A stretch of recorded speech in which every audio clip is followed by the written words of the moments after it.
Okay, in this video I am going to describe how to use MAX6675 thermocouple amplifier with Jetson Nano.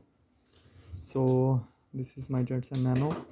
So the pin configuration is that obviously ground is connected to the ground and VCC to the 5 volt, which is pin number 2 here, and SCK, which is serial clock, is connected to, let me check. Yes, it is connected to pin number 23 right here. It's orange. This is pin number 23, so this is orange wire, and 24 is connected to the chip select 0, which is uh, gray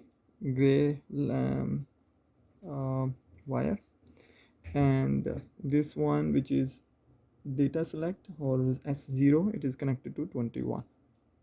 So this is the wiring. And regarding software, let me take you to the websites. And the next step is, once the PIP is installed, we need to install SpyDev. So you just need to copy it and again just paste it here.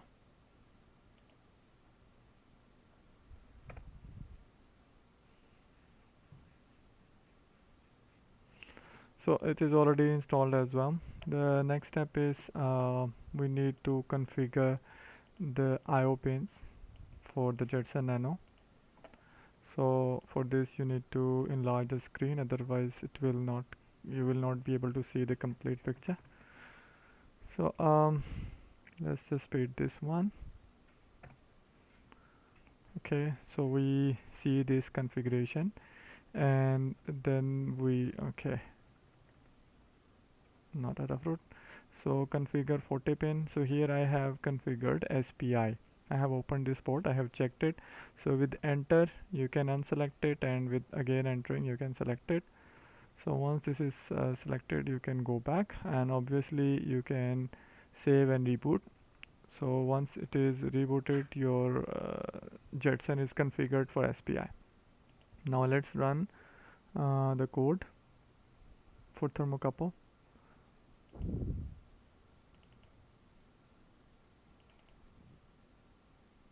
So I'm using Genie, it is pretty convenient. So let's just run. Once you have configured, once you have installed PIP, then you install SpyDev, and then you configure your SPI in Jetson Nano, reboot, and then you can run the code, and let's see what do we get. So here you can see the temperature. Let me increase the temperature. I am holding this thermocouple with my hand, so the temperature is rising to 30 degree. So let's make this up. Let's heat it up a little bit.